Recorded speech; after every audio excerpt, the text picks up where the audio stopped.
Delhi liquor scam కాదు, ఇప్పుడు liquor scam కాదు, ఓన్లీ కేసు అనే అనాలి. ఎందుకంటే స్కామ్ లేదని రౌస్ అవెన్యూ కోర్టు తేల్చింది.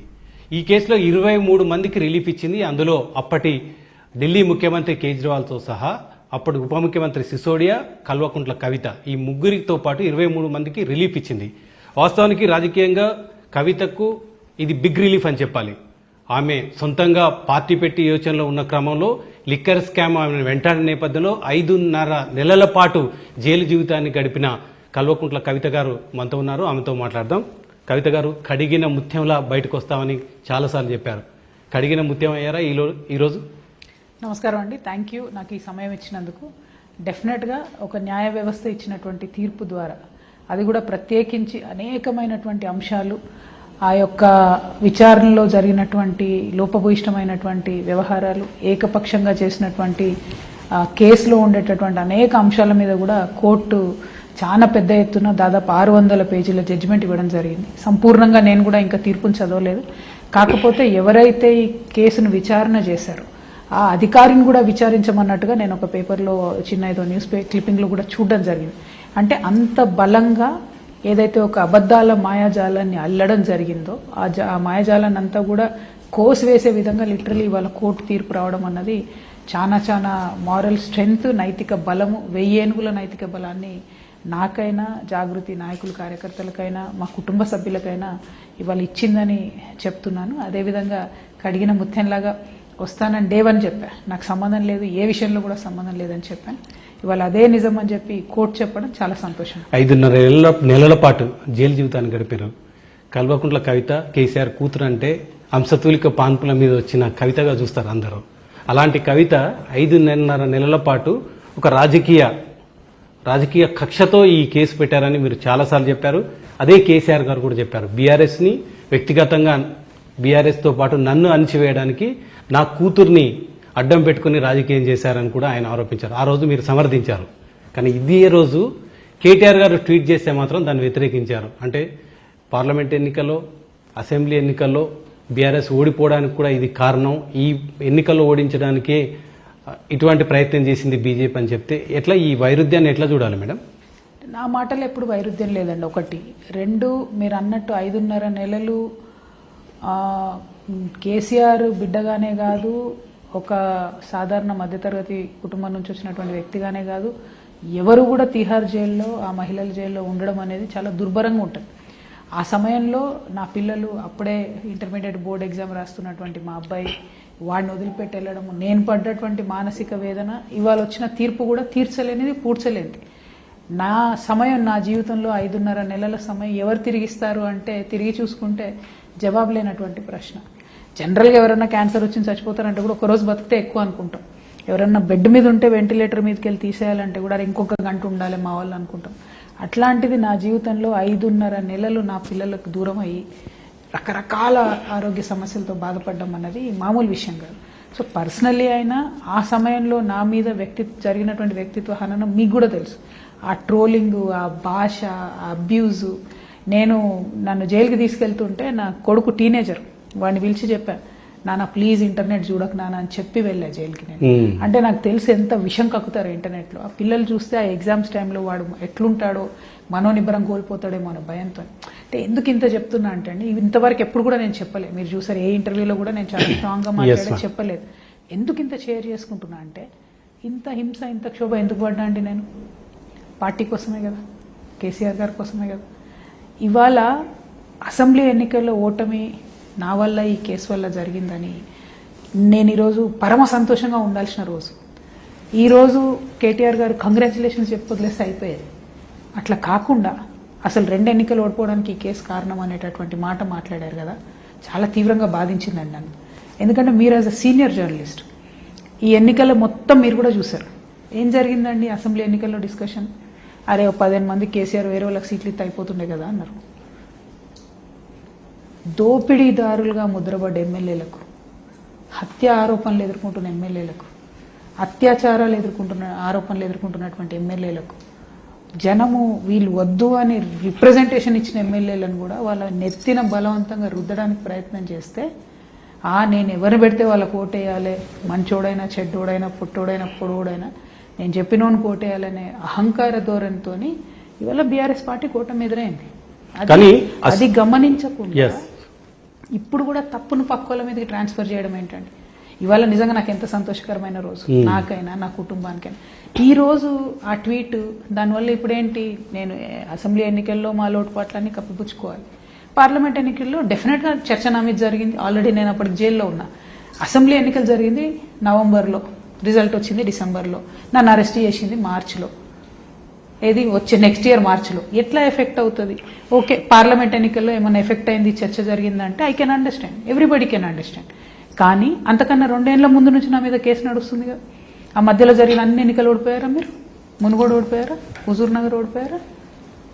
చెప్పండి. అట్లా కాదు కదా, ఒక లాజిక్ ఉండాలి. నేనేమంటున్నా, నిజం చెప్పాలి, నిజం చెప్పాలి.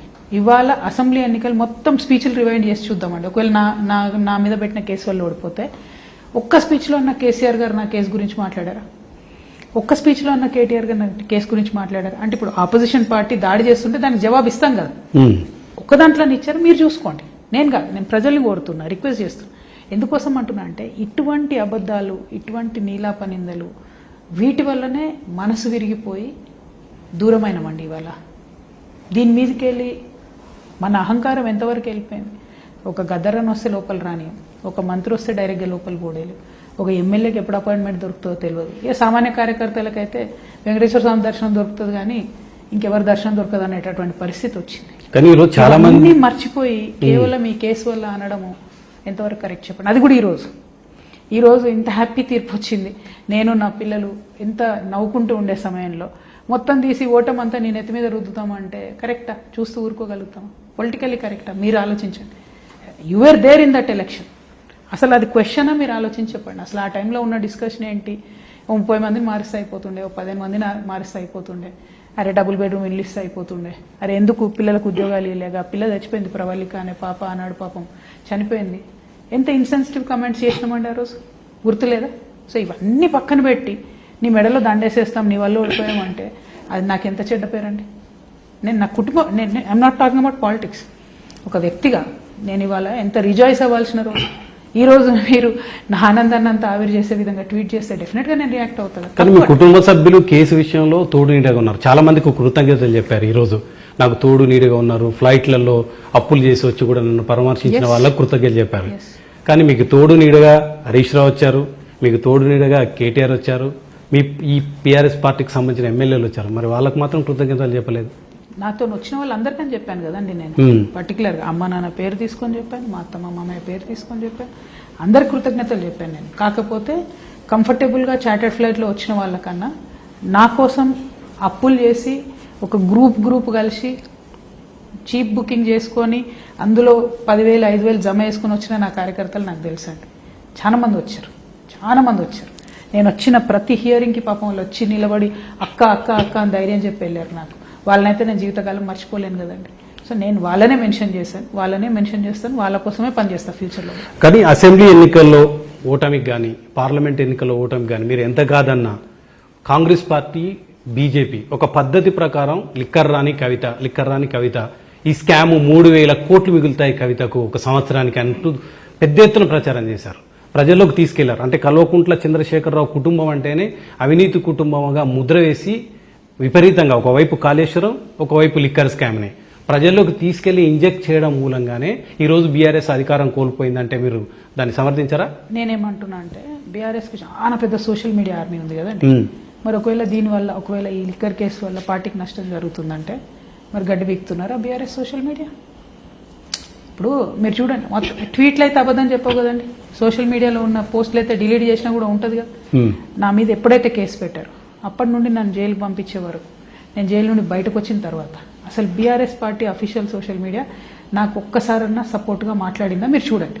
ఓకే, నా మీద ప్రచారం చేస్తున్నటువంటి సందర్భంలో పెద్ద నాయకులు ఇవాళ ట్వీట్ పెట్టిన కేటీఆర్ గారు బిఫోర్ పార్లమెంట్ ఎలక్షన్ ఒక్కసారన్నా నన్ను డిఫెండ్ చేస్తూ ప్రెస్ మీట్ పెట్టారా మీరు ఆలోచించండి.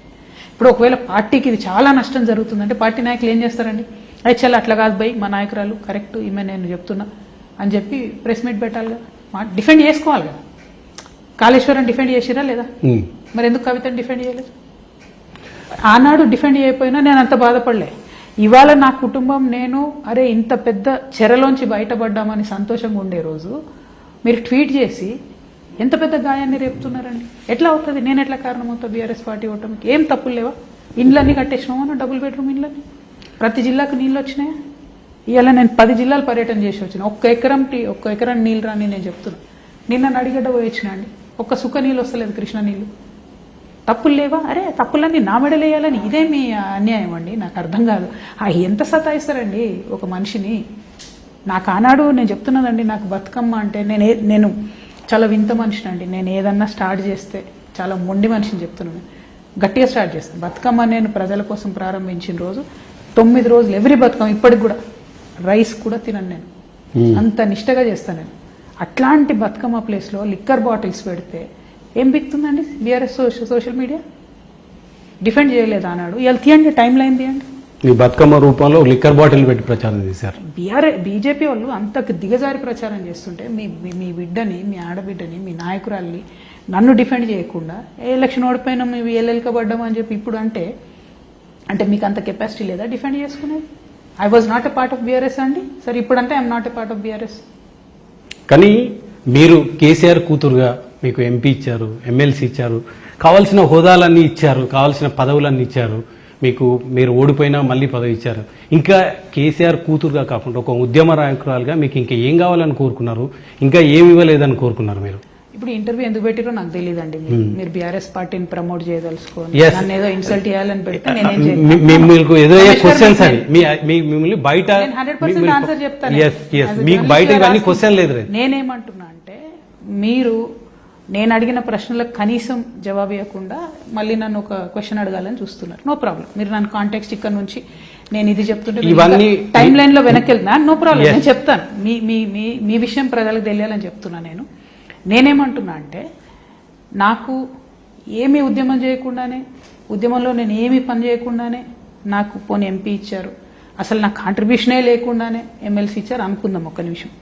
మరి ఏం ఉద్యమం చేసిరని సత్యేంద్రారెడ్డి గారికి మంత్రి ఇచ్చిండండి? ఏం ఉద్యమం చేసిరని శ్రీనివాస్ యాదవ్ గారికి మంత్రి ఇచ్చారు? ఏం ఉద్యమం చేసిరని సత్యవతి రాథోడ్ గారికి మంత్రి ఇచ్చారు? వీళ్ళ మీదనే కదా మనం ఉద్యమం చేసింది. కడియం శ్రీహరి గారికి డిప్యూటీ సీఎం లేదంటే తెచ్చుకొని పక్క పార్టీలో నుండి. అంటే బీఆర్ఎస్ పార్టీ కోసం రక్తం వచ్చేటట్టు పనిచేసిన, చెమటోడ్చి పనిచేసిన మాలాంటి వాళ్ళకి పదవులు ఇస్తేనేమో ఇలా మీకు ఫేవర్ చేసినామని చెప్తారు. పార్టీ బయట ఉండి కేసీఆర్ గారిని బండబూతులు తిట్టిలో తీసుకొని మంత్రి పదవులు ఇచ్చి గొప్ప పని చేసిండ్రా? ఏమో ఇప్పుడు నాకు ఇచ్చారు, తప్పేముంది? మసునచారి గారికి ఇచ్చిర్రు, తప్పేముంది? ఈటల రాజేంద్రనకి ఇచ్చిర్రు, తప్పేముంది? కొప్పులీశ్వరనకు నేనే ఇప్పించుకున్న బరాబర్ దగ్గరుండి మంత్రి పదవి, తప్పేముంది? చేయలేదా మేము ఉద్యమం? అధికారంలో ఉన్నప్పుడు ఎందుకు క్వశ్చన్ చేయలేదండి? అందరూ చేసినామండి, ఇవన్నీ 100% చేసినాం. మీరు తీయండి. మహిళా మంత్రులు లేరని చెప్పి డైరెక్ట్ ఓపెన్ గా మాట్లాడినా నేను. ఐఎస్బీ లాంటి ప్రెస్టీజియస్ సెమినార్ లో మాట్లాడినా నేను. I always question internally also, externally also. బయట కూడా చెప్పండి. మీరు తెలంగాణ జాగృతి పేరుతో ఇక్కడ తెలంగాణ రాష్ట్రంలో, బయట ప్రపంచంలో కూడా బతుకమ్మ పేరుతో మీరు చేసిన ఉద్యమం నేను ప్రత్యక్షంగా చూశాను. తెలంగాణ జాగృతి పేరుతో మహిళా లోకాన్ని తెలంగాణ ఉద్యమం వైపు ఏ విధంగా నడిపించారో చూశాను. తర్వాత జైలు జీవితం అనేది నిజానికి మీరు ఈరోజు కన్నీళ్లు పెట్టుకొని మీడియా ముందు మాట్లాడినారు. ఇప్పటివరకు జైలు జీవితం గురించి మీరు ఎవరికి చెప్పలేదు. మీరు పడ్డ బాధ, మీ పిల్లలు, మీ కుటుంబ సభ్యులకు దూరంగా ఉన్నారు, మీ ఫాదర్కు దూరంగా ఉన్నారు, మదర్కు దూరంగా ఉన్నారు. 5 నెలల జీవితం, అది కూడా తిహార్ లాంటి కరడుగట్టిన ఉగ్రవాదులు ఉండే జైల్లో ఉన్నారు. ఒకసారి ఆ పడ్డ ఆవేదన ప్రజలకు తెలియాల్సిన అవసరం ఉంది. ఒకసారి చెప్పాలి మేడం మీరు. అంటే ప్రధానంగా ఒకటండి, ఇప్పుడు మన దేశంలో రాజకీయం ఎట్లయిపోయిందంటే నేను చెప్పినట్టు వింటేనేమో నువ్వు అన్ని రకాలైనటువంటి కంఫర్ట్స్ వస్తాయి, అన్ని రకాలైనటువంటి పొజిషన్. ఏ పార్టీ అయినా నన్ను ప్రశ్నిస్తే, నన్ను ఎదిరిస్తే, నన్ను అడిగితే నీ ఫిలాసఫీ నాకు నచ్చడం లేదంటే అది బీజేపీ కావచ్చు, బీఆర్ఎస్ కావచ్చు, సస్పెండ్ చేయడం, ఎత్తవతలు పడేయడం, కేసులు పెట్టడం చూస్తూనే వచ్చు. ఇప్పుడు మీలాంటి జర్నలిస్టులు ఉన్నారు, బోల్డన్ కేసులు పెట్టారు. ఒక పిల్లాడు ఎవడన్నా సోషల్ మీడియాలో పిల్లగాడు ట్వీట్ పెడితే అరెస్టులు చేశారు, బోల్డన్ జరిగినాయి. అట్లాంటి వాతావరణంలోనే నా మీద కూడా కేసు పెట్టడం జరిగింది. నా మీద కూడా ఈడీ కానీ సిబిఐ ఇంటికి రావడం కానీ ఇవన్నీ కూడా జరిగినాయి అనేటటువంటిది నేను గత 4 ఏళ్ళుగా చెప్తూనే ఉన్నా. ఈ 4 ఏళ్ళు నేను నరకయాతన పడ్డాయండి. అందులో నార్మల్గా నేను ఎందుకు ఇంత ఆవేదనతో ఉన్నా అంటే, ఇప్పుడు జరగాల్సిన టైంలో కొన్ని పనులు జరగాలండి. మీకు ఆకలిస్తున్నప్పుడు అన్నం పెడితే వాడు దేవుళ్ళలాగా కనిపిస్తుంది. ఆల్రెడీ మీరు బిర్యానీ తిని వచ్చినాక పప్పన్నం పెట్టేటోడికి ఓకే సరే పెట్టాలనే ఇంటెన్షన్ ఉంది, కానీ మీ పర్పస్ సర్వ్ అయిపోయింది అప్పటికి. నన్ను కేసులు వెంటాడుతున్న సమయంలో బీఆర్ఎస్ పార్టీ సోషల్ మీడియా కనీసం చూడకుండా, పట్టించుకోకుండా, మాట్లాడకుండా ఇప్పుడు ఏదో సేవ్ చేస్తున్నట్టుగా ఇలా పొద్దున్న నుంచి రకరకాలుగా ట్వీట్ చేయడం అన్నది కరెక్ట్ కాదు. 2, నేను జైల్లో ఉన్నటువంటి సందర్భంలో కూడా జస్ట్ ఒక ఫస్ట్ 15 days మా బాబు ఏదైతే వాడు టీనేజర్ కాబట్టి బోర్డ్ ఎగ్జామ్స్ ఉన్నాయి, ఆ స్ట్రెస్లో ఉంటాడు, నన్ను అరెస్ట్ చేసిన స్ట్రెస్లో ఉంటాడు కాబట్టి చాలా నేను కూడా ఆవేదన పడ్డాను. విపరీతంగా బ్లడ్ ప్రెషర్ పెరిగిపోయింది. ఎప్పుడైతే మా పెద్ద అబ్బాయి వచ్చి చిన్న అబ్బాయితో ఉన్నాడు అనేటటువంటి విషయం తెలిసిందో అప్పటి నుంచి కొంచెం స్వాంతనబడి ఆ తర్వాత కొంత యోగా చేయడం కానీ లేకపోతే ఏదో బలంగా ఫేస్ చేద్దామనే ఆలోచన చేసినాం. బట్ స్టిల్ ఓ 15 kilos వెయిట్ లూజ్ అయ్యి చాలా హెల్త్ ఇష్యూస్ అవ్వచ్చు. బట్ అటువంటి టైంలో కూడా ఎవరు వచ్చి మాట్లాడినా ధైర్యంగా మాట్లాడి పంపిన.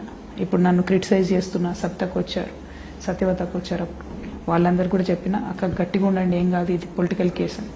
ఆర్ఎస్ ప్రవీణ్ గారు వచ్చారు, వారికి అదే చెప్పిన. రామన్న వచ్చారు, హరీష్ ఎవరు వచ్చినా కూడా నేను ఒకటే మాట చెప్పిన, గట్టిగా ఉండండి, ధైర్యంగా ఉండండి, పార్టీని కాంప్రమైజ్ కావద్దు అన్నటువంటిది చెప్తూ వచ్చాను. సో అల్టిమేట్గా నేననేది ఒకటే అండి, నేను పడ్డ బాధ పార్టీ కోసం కాదా, ఇవాళ ఆ బాధలోంచి నాకు రిలీఫ్ వచ్చే టైంలో నీ వల్లే పార్టీ ఓడిపోయిందని చేసేటటువంటి ట్వీట్ న్యాయమా ధర్మమా, నేను ఇంతే అడగదలుచుకున్నాను. మేడం, మీరు జైలు జీవితం మీకు అనేక పాఠాలు నేర్పుంటుంది. ఆ పాఠాల నేపథ్యంలోనే ఇప్పుడు వచ్చి కొత్తగా పార్టీ పెట్టాలనుకున్నారా? బీఆర్ఎస్ పార్టీ నుంచి విభేదించారా? నేను ఎక్కడ విభేదించినా అండి, మీరు ఫ్యాక్ట్స్ మర్చిపోతున్నారు. బీఆర్ఎస్ పార్టీ నన్ను సస్పెండ్ చేసింది, నేను సస్పెండ్ చేయడానికి కావాల్సిన మెటీరియల్ వాళ్ళకి ఇచ్చారు మీరు అని అంటున్నారు. నేనేం చేయలేదు. ఏం మెటీరియల్ ఇచ్చా అనుకుంటున్నా? అంటే మీరు సొంత ఎజెండాతో ముందుకెళ్తున్నారు, పార్టీ విధానాన్ని కాకుండా మీరు సొంత ఎజెండాతో ప్రజల్లోకి వెళ్తున్నారని వాళ్ళు సస్పెండ్ చేశారు. లేదండి, నేను మొత్తం బీఆర్ఎస్ కండువా వేసుకొని దాదాపు 47 నియోజకవర్గాలు తిరిగి ప్రతి చోట క్యాడర్ని యాక్టివేట్ చేసే ప్రయత్నం చేశా. ఓటమితో నిరుత్సాహంగా ఉన్నటువంటి వాళ్ళ దగ్గరికి వెళ్ళాను. అనేక సమస్యలు బీఆర్ఎస్ కండువా వేసుకొని వెళ్ళి నేను సాల్వ్ చేశాను. 47 కాన్స్టిట్యున్సీస్ తిరిగిన నేను. ఎందుకు సస్పెండ్ చేసిరో నాకైతే ఇంతవరకు అర్థం కాలేదు. ఎందుకంటే ఎక్స్ప్లెనేషన్ అడగలేదు, ఎక్స్ప్లెనేషన్ ఇవ్వలేదు. పార్టీ వ్యతిరేక కార్యకలాపాలు అన్నారు. మరి ఇప్పుడు నాకన్నా భయంకరంగా పార్టీని తిట్టినటువంటి రవీందర్ రావు గారేమో పార్టీలోనే ఉన్నాడు. ఆయన్నే నా సస్పెన్షన్ కాయడానికి చైర్మన్ అంట. ఆయన సార్ను విమర్శించింది డైరెక్ట్గా చూపిస్తాను. నేనేనాడు విమర్శించలేదు. కేసీఆర్ గారు నన్ను సస్పెండ్ చేసిన తర్వాత కమెంట్ చేస్తున్నాను. నేను అక్కడక్కడ డెఫినెట్గా లోటుపాట్లు ఎత్తి చూపిస్తున్నా, రేపు నాడు కూడా ఎత్తి చూపిస్తా. కానీ అసలు నన్ను ఎందుకు సస్పెండ్ చేసినా ఇంతవరకు బీఆర్ఎస్ పార్టీకే క్లారిటీ లేదు. వాళ్ళకు ఉంటే తప్పకుండా లేదు కదా, ఎందుకు చేయాలని చెప్పండి. మీరు పార్టీ కోసం అన్ని అహర్నిశలు కృషి చేశారు. అధికారంలో ఉన్నప్పుడు కృషి చేశారు, అధికారం లేకముందు తెలంగాణ ఉద్యమంలో పార్టిసిపేట్ చేసి మీ వంతు పాత్ర పోషించారు. ఆ తర్వాత కూడా మీరు అధికారం కోల్పోయిన తర్వాత కూడా పార్టీని యాక్టివేట్ చేసే కార్యక్రమం చేశారు. ఎందుకు? అందరి ప్రశ్న, మా ప్రశ్న, ప్రజల ప్రశ్న, మీ పక్షాన ఉన్న ప్రశ్న అందరూ ఒకటి, ఎందుకు కవిత బయటకు రావాల్సి వచ్చింది? బయటకు రావాల్సిన సిచ్యువేషన్ ఎందుకు వచ్చింది? అంటే ఈ ప్రశ్న మీరు తప్పు పర్సన్ అడుగుతున్నారు. ఈ ప్రశ్న మీరు కేటీఆర్ గారిని అడగాలి, ఈ ప్రశ్న మీరు కేసీఆర్ గారిని అడగాలి. ఎందుకంటే బయటికి పంపించింది వాళ్ళు, నేను కాదు. బయటకు వచ్చి నన్ను సస్పెండ్ చేశారు పార్టీని. నన్ను కనీసం ఎక్స్ప్లెనేషన్ అడగలేదు. పార్టీ ఎక్స్ప్లెనేషన్ అడిగితే నేను చెప్పగలిగేదాన్ని, కానీ ఏం అడగకుండా బయటకు పంపించేస్తే నేను చూస్తే ఎందుకు ఊరుకుంటా అండి? నాది కూడా ఉద్యమం బ్లడ్డే కదా, మామూలు బ్లడ్ కాదు కదా. ఇన్సల్ట్ 10 మంది ముందు చేసి నువ్వు సైలెంట్ ఉండమంటే నేను ఎందుకుంటాను? నేను ప్రజల్లోనే ఉండాలనుకున్నాను. ప్రజల్లో ఇన్సల్ట్ అంటే suspension is the biggest insult కదా. వితౌట్ ఆస్కింగ్ యూ, ఆ పార్టీకి అంత లాయల్ గా బ్లడ్ పెట్టి పనిచేసినటువంటి వాళ్ళను ఏం చెప్పకుండా టక్కని సస్పెండ్ చేస్తే ఎందుకు చేయాలి సస్పెన్షన్? అడగాలి కదా, పిలిచి అడగాలి కదా. కేసీఆర్ గారన్నా అడగాలి, పార్టీ కార్యనిర్వాహక అధ్యక్షులను అడగాలి, ఏదైనా డిసిప్లినరీ కమిటీ అన్న అడగాలి. సరే, పార్టీ వేదికల మీద అడగలేదు, కనీసం కుటుంబ సభ్యులుగా కుటుంబ వేదికల మీద కూడా మిమ్మల్ని పిలిచి మాట్లాడడం జరగలేదా అంతర్గతంగా? లేదు, చెప్పాను కదా నేను. ఆ లెటర్ లీక్ అనేటటువంటి ఎపిసోడ్ ఎప్పుడైతే అయిందో అంతకన్నా 2 months ముందు నుండి నన్ను సస్పెండ్ చేసిన రోజు కూడా నేను తెల్లారి ప్రెస్ మీట్ చెప్పాను కదా. కేటీఆర్ అని ఇంతవరకు మాట్లాడలేదు నాతో. 100 రోజులు 120 రోజులు అయిపోయింది అప్పటికే. అసలు ఒక వర్కింగ్ ప్రెసిడెంట్ గారు, కనీసం ఒక మహిళా ఎమ్మెల్సీ గారు బాధపడుతూ భవన్లో ప్రెస్ మీట్ పెడితే కూడా తను మాట్లాడలేదంటే మరి ఏమో, మరి అది ప్రజలే అడుగుతారు ఏదో సందర్భం. ఏ తండ్రికైనా అల్లారు ముద్దుగా పెంచుకున్న కూతురు బాగుండాలి, ఆమె బాగా పనిచేయాలి, గౌరవం పెరగాలి, మీతో ఆమె గౌరవం పెరగాలి, ఆయనతో మీకు గౌరవం పెరగాలి. కానీ కేసీఆర్ లాంటి తండ్రికి అయితే ఇంకా ఎక్కువగా ఉంటుంది. అలాంటి తండ్రి మీరు బయటకు వెళ్ళి social media, BRS social media మీ మీద దుమ్మెత్తిపోస్తుందని చెప్తున్నారు. నిజానికి చాలా పరుషమైన పదజాలంతో కూడా సోషల్ మీడియా దుమ్మెత్తిపోతుంటాయి. ఇవన్నీ ఒక తండ్రిగా ఆయన జీర్ణించుకుంటారా అనుకుంటారా మీరు? అది ఆయన అడగాలి కదా ప్రశ్న. నన్ను అడిగితే నేను మీరు తండ్రి, మీరు పెరిగిన ఆయన పంచన చేరిన కూతురు, ఆయన దగ్గర ఆయన ఒళ్ళో పెరిగిన కూతురుగా మీకు ఏమనిపిస్తుంది ఇదంతా జరుగుతుంటే? నేను ఒక మాట చెప్తున్నా అండి, అది మీరు తనని అడగాలి. నేను ఇక్కడ విక్టిమ్, నేను కాదు చేసింది, నేను కాదు సస్పెండ్ చేసింది. అంటే దీని వెనక కేసీఆర్ లో ఉన్న కుటుంబ సభ్యులు ఉన్నారనుకుంటారా ఈ సోషల్ మీడియా దుష్ప్రచారం వెనుక? అదంతా నేనేమంటున్నా అండి, ఇప్పుడు అది జరిగిపోయిన చర్చ. గత 9 నెలలుగా నేను పడుతున్న బాధ తెలంగాణ ప్రజలు చూస్తున్నారు. సరే, నా బాధ ప్రపంచం బాధ కాదని బలంగా నమ్మే వ్యక్తులు నేను ఒకదాన్ని. నాకు ఎంత బాధ ఉన్నా, వాళ్ళు నన్ను ఎంత ఇన్సల్ట్ చేస్తున్నా, నేనేం చేస్తున్నా, ప్రజలకున్న కష్టాలు తీర్చడానికి వెళ్తున్నా, నాకు చేతనైతే పని చేస్తున్నా. జనం బాట పేరుతో వెళ్ళినాం మేము, దాదాపు ఒక 18-19 జిల్లాలు తిరిగిన ప్రతి జిల్లాలో 1, 2, 3 సమస్యలు తీర్చగలిగినాం. రేపు ఫ్యూచర్లో కూడా తిరుగుతాం, ఫ్యూచర్లో కూడా ప్రజల దగ్గరికి వెళ్తాం. నాకు తెలిసింది ఒకటే విద్య అండి, తెలంగాణ ఉద్యమంలోకి వచ్చిన తర్వాత ప్రజల్లో మమేకమై తిరగడం, ప్రజల కోసం పనిచేయడం. రేపు కూడా అదే చేస్తా. ఎందుకు సస్పెండ్ చేసిరు, ఏం చేసిరు, అదంతా అయిపోయిన స్టోరీ. అది మూసేసిన చాప్టర్, మూసేసిన బుక్ బీఆర్ఎస్ అనేది. నా జీవితంలో నాన్నగారి మీద ఉండే గౌరవం పర్సనల్గా ఉంటుంది, అందులో ఎటువంటి అనుమానం లేదు. పొలిటికల్గా మాత్రం బీఆర్ఎస్ పార్టీకి నాకు కానీ, కేసీఆర్ గారికి నాకు కానీ ఎటువంటి సంబంధం ఉండకూడదు. నా పని నేను చేసుకుంటాను. అమ్మా నాన్న ఈ రోజు మీ కేసు పోయినందుకు సంతోషించుంటారా? 100%. నేను ఫస్ట్ మదర్కి ఫోన్ చేసి ఆశీర్వాదం తీసుకున్నాను. డెఫినెట్గా సంతోషపడతారు కదా, ఎందుకు సంతోషపడరు? పర్సనల్ వేరు, పొలిటికల్ వేరు. మీ అంటే కేసీఆర్ గారు ఏమైనా కాల్ చేసినా, మీరు చేసి బ్లెస్సింగ్స్ ఏమైనా తీసుకున్నారా? ఏమైనా కేసు పోయింది కదా. Let's move beyond these questions. Okay madam, ఇప్పుడు ఇంకో కొత్త చర్చ వస్తుంది. కేసు మీరు ఏదైతే బీజేపీ వాళ్ళకి ఏం కావాలో అది కవిత చేసి పెట్టారు. బీఆర్ఎస్ పార్టీకి నష్టం చేయాలి, బీఆర్ఎస్ పార్టీని స్ప్లిట్ చేయాలి.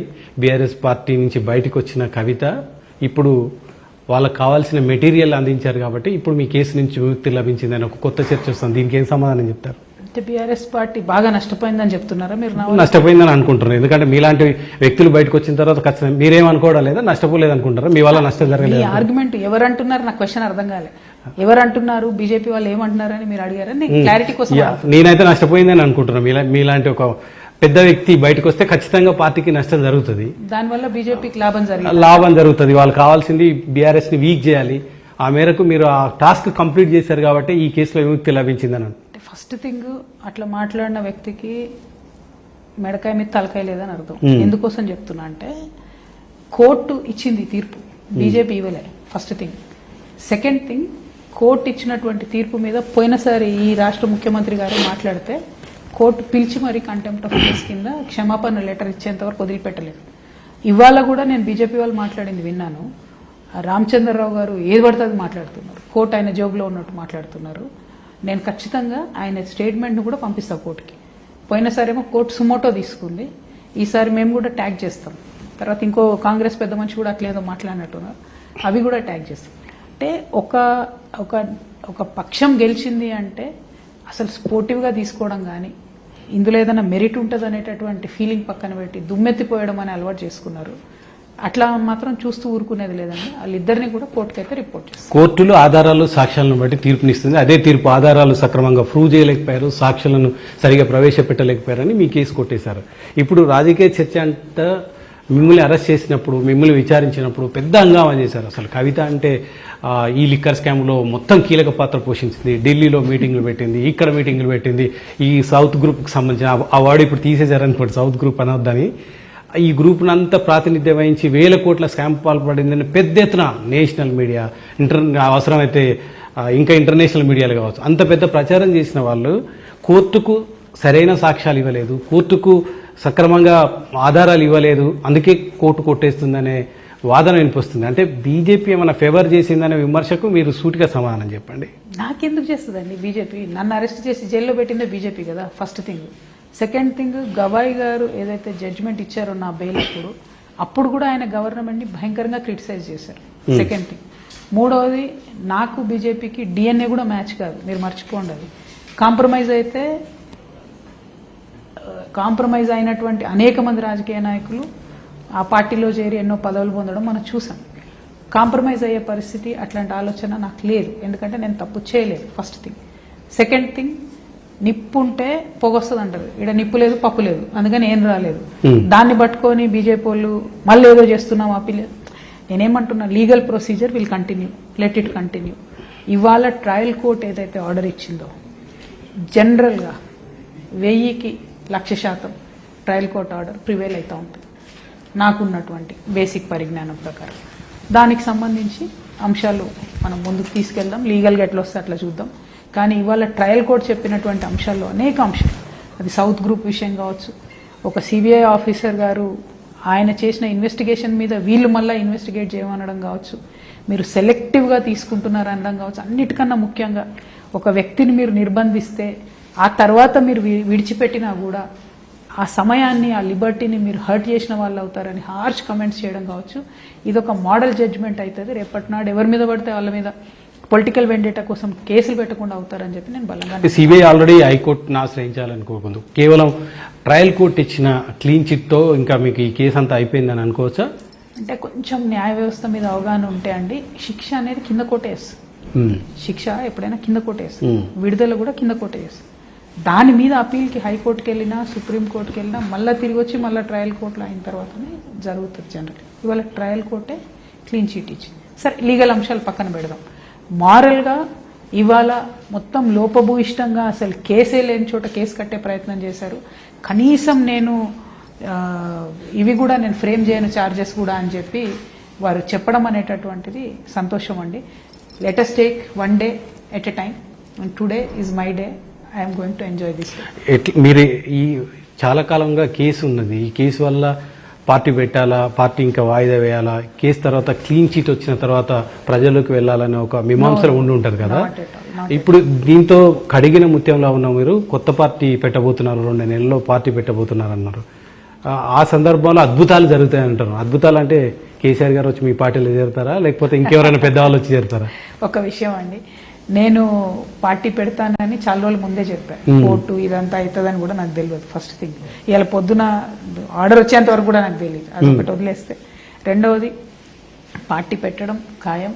ఎందుకంటే ఈ రాష్ట్రంలో అన్ని రాజకీయ పార్టీలతోని ప్రజలు విసిగిపోయి ఉన్నారు. అది బీఆర్ఎస్ కావచ్చు, కాంగ్రెస్ కావచ్చు, బీజేపీ కావచ్చు. కాంగ్రెస్ పార్టీ ప్రజలకి ఏం చేయకపోయినా మున్సిపల్ ఎన్నికల్లో గెలిచిందంటే బీఆర్ఎస్ అండ్ బీజేపీ వైఫల్యం చెందారు దారుణంగా కాంగ్రెస్ పార్టీ యొక్క లోపాలను ఎండగట్టడంలో. దానివల్ల ఏం చేయకపోయినా ప్రజలు తిట్టుకుంటూ అయినా కాంగ్రెస్ పార్టీ కోటేయడం జరిగింది. సో ఈ రాష్ట్రంలో ఇంకొక ఆల్టర్నేటివ్ స్పేస్ ఉంది, ఇంకొక ఆల్టర్నేటివ్ పార్టీకి పొలిటికల్ స్పేస్ ఉందని నేను బలంగా నమ్ముతున్నాను.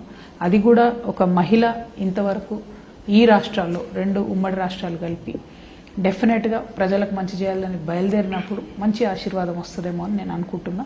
ముందుకెళ్తాం. అంతిమంగా ముఖ్యమంత్రి కావాలనేది మీ కోరిక? డెఫినెట్గా ముఖ్యమంత్రి అయితే ప్రజలకు చాలా పని చేయొచ్చండి, చాలా పవర్ ఉంటుంది. లక్షలాది మందికి ఒక పెన్ స్ట్రోక్తో హెల్ప్ చేయగలుగుతాం మనం.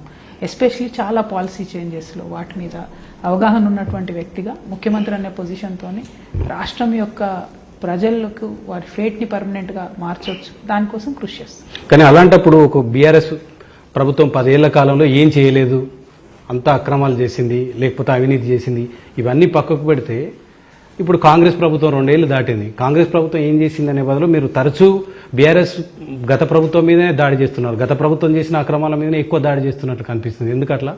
అంటే మీడియాకి బీఆర్ఎస్ని నేను విమర్శించేది స్పైసీగా అనిపిస్తుంది కాబట్టి అది పికప్ చేస్తాను. మీరు అదే చెప్తున్నారు. మీరు ఎక్కడ చూడండి, నేను ఖచ్చితంగా కాంగ్రెస్ని ఫస్ట్ టార్గెట్ చేస్తాను. ఎందుకంటే ప్రభుత్వంలో ఉన్నది వాళ్ళు. కానీ తెలంగాణ తొలి గవర్నమెంట్గా, తొలి ప్రభుత్వంగా వచ్చినటువంటి పార్టీకి మంచి బాటలు, ఒక మంచి పునాదులు వేసే అవకాశాన్ని చాలా సందర్భాల్లో కోల్పోయింది బీఆర్ఎస్ పార్టీ.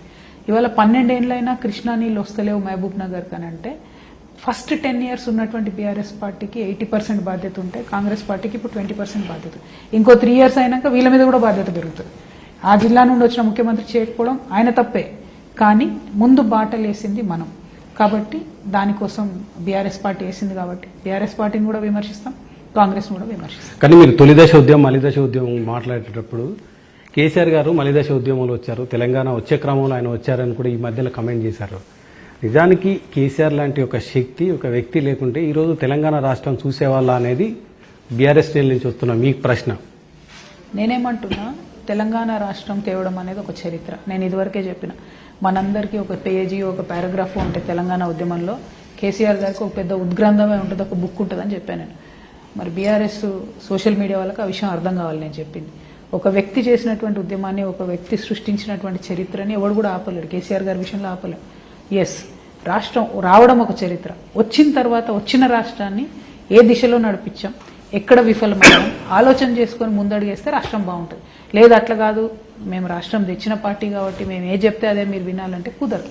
వచ్చిన రాష్ట్రం బాగుపడదు. అంటే సరైన అడుగులు వేయలేదు, సక్రమంగా రాష్ట్రాన్ని తీసుకుపోలేదనే ఫీలింగ్ మీకుందా? ఇంకా the more I going to people, ఎంత ఎక్కువ ప్రజల్లోకి వెళ్తున్నటువంటి సందర్భంలో అంత ఎక్కువ లోపాలు స్పష్టంగా కనిపిస్తూ ఉన్నాయి. విద్యా వ్యవస్థ ఇప్పుడు తీసుకుంటే, ఇరిగేషన్ వ్యవస్థ ఇప్పుడు తీసుకుంటే, గత 10 సంవత్సరాల్లో జరగాల్సినంత పని జరగలేదన్నది వాస్తవం, 100% వాస్తవం. అదే వాస్తవాన్ని నేను చెప్తాను. ఎందుకు దానికి ప్రధాన కారణం కేసీఆర్ అంటే ఒక విజన్తో ముందుకు వెళ్ళాడు. కేసీఆర్ విధానాలు ఒక విజన్తోనే తెలంగాణ అభివృద్ధికి ముందుకు వెళ్ళాయని చెప్తున్నారు. తెలంగాణ జాగ్రఫిగా ఆయనకు తెలిసినంత ఎవరికి తెలియదు అనుకున్నారు. ఎందుకు, ఎక్కడ లోపం ఎక్కడ జరిగిందని మీ భావన? మీరు ఎందుకంటే విత్ ఇన్ ద పార్టీలో ఉన్నారు, అదే ఆ ఫ్యామిలీలో ఉన్నారు కాబట్టి లోపం ఎక్కడ జరిగింది అనుకున్నారు? ఇంప్లిమెంటేషన్ లో డెఫినెట్ గా చాలా దగ్గరలో డిఫికల్టీస్ వచ్చాయండి. రెండోది, ఒక కోటరీ ఏర్పడి అసలు కింద జరుగుతున్నటువంటి విషయాలు పైకి తెలియకపోవడం, కరెక్షన్కి, కోర్స్ కరెక్షన్కి అవకాశం లేకపోవడం, కరప్షన్కి ఎక్కువ స్కోప్ రావడం, ఆ అంశాలన్నీ పై వరకు చేరకపోవడం, ఇట్లా రకరకాల కారణాలు ఉన్నాయి. అయితే యాజ్ అ లీడర్ ఆ కారణాలు మనం అనుకుంటే ఎప్పటికప్పుడు కొంత కరెక్ట్ చేసుకుని కలిగి ఉండేవాళ్ళమేమో. ఆ ప్రయత్నం జరగకపోవడంతోనే రెండోసారి పార్టీ అధికారంలోకి వచ్చిన తర్వాత కూడా చాలా అంశాల్లో విఫలమైనమని చెప్పక తప్పదు. దాంట్లో మేజర్ ఎజెండా నీళ్లు, నిధులు, నియామకాలు, మూడిట్లో కూడా దెబ్బపడింది. అసలు ప్రధాన ఎజెండానే చేయకపోతే మిగతా ఎజెండాలో ఎన్ని లోపాలు ఉన్నాయని ఇప్పుడు ఎత్తి చెప్పుకుంటూ పోతే చాలా ఉంటాయి. బట్ వాళ్ళు చేసినటువంటి లోపభూయిష్టమైన తోవలోనే వీళ్ళు కూడా నడుస్తూ ఉన్నారు, కాంగ్రెస్ కూడా. సో వీళ్ళు కూడా కోర్స్ కరెక్ట్ చేయట్లేదు. ఇప్పుడు ఈ ముఖ్యమంత్రి కూడా 2.5 ఏళ్లలో 2.5 లక్షల కోట్లు అప్పు తెచ్చాడు. కానీ ఈయన కూడా ఫీజు రియంబర్స్మెంట్ ఇస్తాడు. ఈయన కూడా పిల్లలు ఎడ్యుకేషన్ నాశనమయ్యే పరిస్థితి చేస్తాడు. సో అల్టిమేట్గా నష్టపోతున్నది ప్రజలు కాబట్టి అది నేను హైలైట్ చేస్తున్నాను. ఒక్కరి మీద నేను టార్గెట్ చేయట్లేదు. ఓవరాల్ ఇష్యూస్ మీద మాత్రం ఖచ్చితంగా నీళ్లు, నిధులు, నియామకాలు ఇది ట్యాగ్ లైన్ తెలంగాణ ఉద్యమానికి. ఆ తర్వాత ప్రభుత్వం వచ్చిన తర్వాత కూడా ఇదే ట్యాగ్ లైన్తో పనిచేశారు.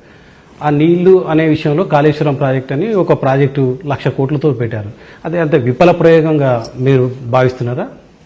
కాళేశ్వరం ప్రాజెక్ట్లో ఎక్కడైతే నష్టం జరిగిందో, ఎక్కడైతే ఎక్సెస్ వాటర్ ఇవ్వాలనే ప్రణాళిక చేశారో, 1,00,000 కోట్లు 89,000 కోట్లు ఖర్చు పెట్టినటువంటి ప్రాజెక్టులో 10 ఏళ్లలో 95,000 ఎకరాలకు నీళ్ళు ఇచ్చినాయి అనేటటువంటిది బీఆర్ఎస్ హయాంలోనే అఫీషియల్గా చెప్పినటువంటి లెక్కలు.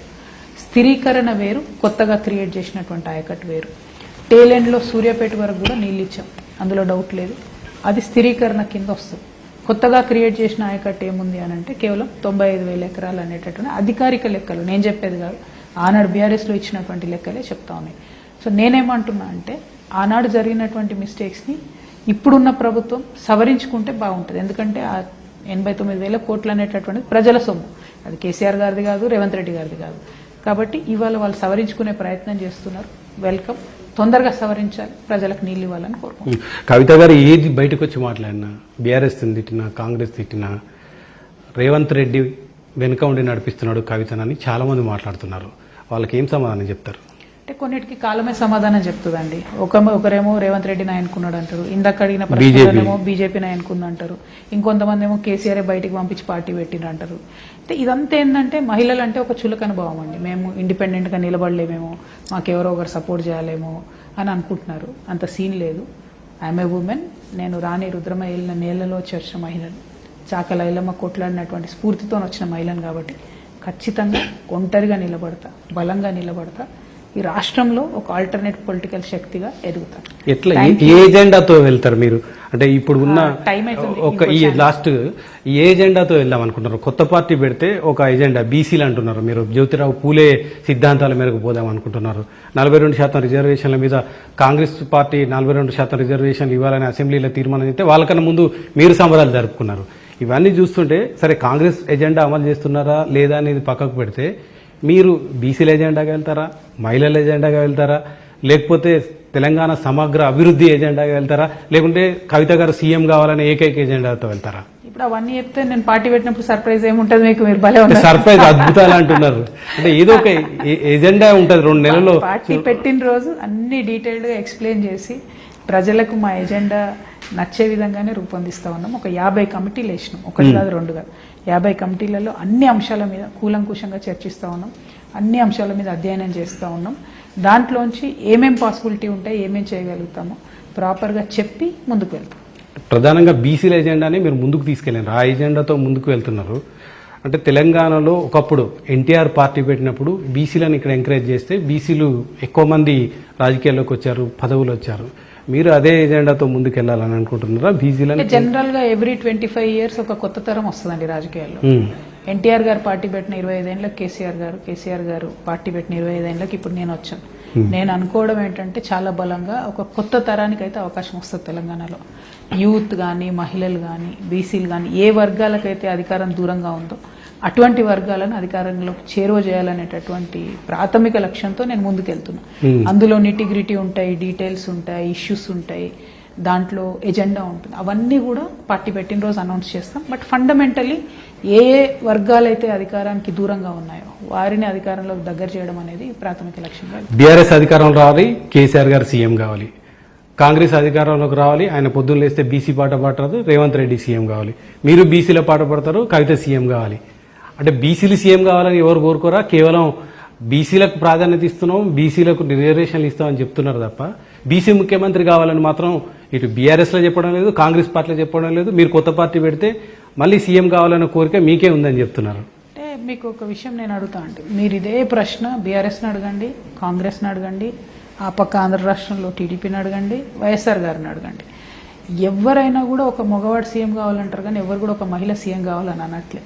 మీరు ఈ ప్రపంచంలో, ఈ దేశంలో వచ్చినటువంటి అన్ని రిపోర్ట్స్ చూడండి, మా మహిళలే అందరికన్నా బ్యాక్వర్డ్ ఉన్నారు. సో అందరికన్నా ఎక్కువ బీసీని, పెద్ద బీసీని నేనే ఈ రాష్ట్రంలో. First thing. సెకండ్ థింగ్, మేము బార్డర్ దాటి అటు పక్క పోతే ఆంధ్రలో నేను బీసీని, ఈ పక్క పోతే మహారాష్ట్రలో నేను ఎస్సీని. నాకు ఏం కులం ఉంటుందండి? First point. మూడో పాయింట్ ఏంటంటే, ఈ రాష్ట్రంలో అనేక వర్గాలను పేరున ఏ వర్గాలకైతే మైక్ కూడా ఇచ్చేటటువంటి పరిస్థితి లేదో అటువంటి వర్గాలను దగ్గర తీసుకొని వాళ్ళ అభ్యున్నతి లక్ష్యంగా జాగృతి పనిచేస్తున్నారు. సో రేపు పొద్దున పొలిటికల్గా ఏం డెసిషన్ తీసుకోవాలన్నది పార్టీ పెట్టినప్పుడు ఎజెండాలో ప్రకటిస్తాం, అందులో ఏం అనుమానం లేదు. కాకపోతే మీరు ఇప్పుడు నన్నేదో ఇబ్బంది పెట్టి ఒక హెడ్లైన్ రాబట్టాలని చూడకండి. సిన్సియర్గా, సీరియస్గా ప్రజల కోసం పనిచేద్దాం అనుకుంటున్న నాకు ఇవాళ పొద్దున వచ్చిన జడ్జిమెంటు నేచర్ ఇచ్చినటువంటి బ్లెస్సింగ్ అని చెప్పి నేను బలంగా నమ్ముతున్నా. కాబట్టి ఆ బ్లెస్సింగ్తో ముందుకెళ్తాం, ప్రజల ఎజెండాతో ముందుకెళ్తాం, ఇంకా చాలా కాలం పనిచేస్తాం ఈ రాష్ట్రం. కాంగ్రెస్ 2 ఏళ్ల పాలన, ప్రధానంగా ముఖ్యమంత్రి రేవంత్ రెడ్డి పాలన పైన మీ అభిప్రాయం ఏంటి చెప్పండి. రేవంత్ రెడ్డి గారి పాలన ఇప్పటి వరకు అయితే 0/10 అండి, అటర్ ఫ్లాప్. ఎందుకు? మహిళలకు ఫ్రీ బస్సు తప్ప ఇంకొక ఎక్కడ కూడా మహిళలు సాటిస్ఫైడ్ లేరు. రైతులకు రుణమాఫీ చేసినామని వీళ్ళు చెప్పుకోవడమే తప్ప రైతులు సాటిస్ఫైడ్గా లేరు. జరుగుతున్నటువంటి అనేక మోసాల నుంచి రైతుల్ని రక్షించే పరిస్థితి లేదు. నిన్నదాకా మొన్న నాగర్ కర్నూలులో జరిగినటువంటి దాడిలో బీసీ బిడ్డలు, దళితులు ఇబ్బంది పడుతుంటే కనీసం వాళ్ళ గురించి మాట్లాడినటువంటి పరిస్థితి లేదు. అదే ఒక్క ముఖ్యమంత్రి దగ్గరే 4 శాఖలు పెట్టుకొని, ఒకవేళ వేరే హోంమంత్రి ఉంటే ఇలా నాగర్ కర్నూలు పోతుండే కదండి. హోంమంత్రి గారు ఉంటే ఇంతమంది 160 మంది పిల్లలు చచ్చిపోయినాడు ఇప్పటి వరకు. విద్యాశాఖ మంత్రి సపరేట్ ఉంటే కనీసం హాస్టల్లో పోయేటోడు కదా, గురుకుల హాస్టల్లో. అన్ని ముఖ్యమంత్రి గారి దగ్గర పెట్టుకొని ఎక్కడికి పోకుండా, పరిపాలన సరిగ్గా చేయకుండా, సెంట్రలైజ్డ్గా జరుగుతున్నటువంటి పాలసీ విధానంతో ఇబ్బంది అవుతున్నది. డెఫినెట్గా ప్రజలు ఇబ్బంది పడుతున్నారు. కాంగ్రెస్ ప్రభుత్వం ఇప్పటి వరకు అయితే ప్రజల కోసం చేసిందేం లేదు. ప్రజా వ్యతిరేక పాలన కాంగ్రెస్ పార్టీది అయితే లోక్సభ ఎన్నికల్లో బీఆర్ఎస్కు గుండు సున్నా వచ్చింది, ఆ పార్టీకి 8 సీట్లు వచ్చాయి. ఆ తర్వాత జరిగిన బై ఎలక్షన్లో కూడా కాంగ్రెస్ పార్టీ గెలుస్తూ వచ్చింది. ఆ తర్వాత జరిగిన సర్పంచ్ ఎన్నికల్లో కూడా దాదాపు 70% సర్పంచ్లను కైవసం చేసుకుంది. మొన్న జరిగిన మున్సిపల్ ఎన్నికల్లో కూడా 92 మున్సిపాలిటీలు, అవుట్ ఆఫ్ 116 మున్సిపాలిటీకు 92 మున్సిపాలిటీలు, దాదాపు 6 కార్పొరేషన్లు కూడా కాంగ్రెస్ పార్టీ గెలుచుకుంది. దీన్ని దేనికి క్రైటీరియా అనుకోవాలి ఈ గెలుపు? సేమ్ ఇదే టైప్లో అప్పుడు బీఆర్ఎస్ కూడా చేసిందండి. 2018 to 23 కూడా బీఆర్ఎస్ కూడా అన్ని గెలుచుకుంటూ వచ్చింది. కానీ అల్టిమేట్గా అధికారంలో కాంగ్రెస్ వచ్చింది. ఇప్పుడు సేమ్ కాంగ్రెస్ అన్నిట్లో గెలుచుకుంటూ వస్తుంది, అల్టిమేట్గా అధికారంలోకి జాగృతి వస్తుంది రేపటి నాడు. సో ప్రజలు అనేటటువంటి వాళ్ళు అసెంబ్లీ ఎన్నికల్లో డిఫరెంట్ రిజల్ట్ ఇస్తారు. అధికారంలో ఉన్నటువంటి పార్టీకి మున్సిపల్స్లో కానీ సర్పంచ్లలో కానీ మాకెందుకు లెవెల్ పవర్లు ఉన్నారు కదా, వేస్తే 2 రూపాయలు వస్తాయి ఊరుకు అనుకొని జనరల్గా అధికార పక్షం వైపు లీన్ అయ్యేటటువంటి ఆస్కారం ఎక్కువ ఉంటుంది. ఎక్కడన్నా చాలా స్ట్రాంగ్ పర్సనాలిటీస్ ఉండి గ్రామం కోసం పనిచేసే వాళ్ళు ఉంటే వాళ్ళకు వస్తుంది, అదర్వైజ్ మాత్రం అధికార పక్షం వైపు మొగ్గు చూపుతారు. సో అట్లా జరిగింది. But end of the day అసెంబ్లీలో మాత్రం ప్రజలు ఖచ్చితంగా ఒక మంచి మార్పుకు శ్రీకారం చుడతారని చెప్పి జాగృతికి సపోర్ట్ చేస్తారని నాకు నమ్మకం. క్లీన్ చీట్ వచ్చిన సందర్భంగా తెలంగాణ ప్రజలకు ఏం చెప్తారు చివరిగా? అదే అసలు తెలంగాణ ప్రజలకు నేను చెప్పాలనుకునేది ఒకటే అండి. నేను ఏదైతే 4 years క్రితం చెప్పానో, కేసు పెట్టిన రోజు చెప్పానో, ఇది కేవలం పొలిటికల్ కేసు, కక్షపూరితంగా పెట్టినటువంటి కేసు అని చెప్పాను. అది ఇవాళ నిజమని కోర్టు తేల్చడం నిజంగా కూడా భారత జ్యుడిషియరీ వ్యవస్థ మీద నమ్మకాన్ని మరింత పెంచింది. జ్యుడిషియరీకి ధన్యవాదాలు తెలియజేస్తా ఉన్నా. ఆ 4 సంవత్సరాలు నేను కేసులు జైళ్లు భరించినటువంటి సందర్భంలో నా మీద నమ్మకం కోల్పోకుండా నాతో పనిచేసిన ప్రతి ఒక్క వ్యక్తికి, నాకు మద్దతుగా నిలిచిన ప్రతి ఒక్క వ్యక్తికి కూడా ధన్యవాదాలు తెలియజేస్తున్నాను. నేను ముందు చెప్పినట్లనే కడిగిన ముత్యంలో బయటకు వస్తానని చెప్పాను. ఇప్పుడు కోర్టు కూడా అదే తీర్పు ఇచ్చింది. ఇక త్వరలో పార్టీ చూడబోతున్నారు. ఆ పార్టీ ఇప్పటికున్న రాజకీయ పార్టీలకు వాళ్ళ సిద్ధాంతాలకు అతీతంగా కొత్త సిద్ధాంతాలతో, ప్రత్యేక ఆకర్షణలతో అద్భుతాలు చూసే ఒక కొత్త పార్టీ తాను స్థాపించబోతున్నాను. ఆ పార్టీ అధికారంలోకి వస్తుంది. ఒక మహిళ తెలంగాణ రాజకీయాల్లో ఏ విధంగా శాసించబోతుందో, తెలంగాణ ప్రజలను ఏ విధంగా అభివృద్ధి చేయబోతుందో త్వరలోనే చూస్తారంటుంది కవిత.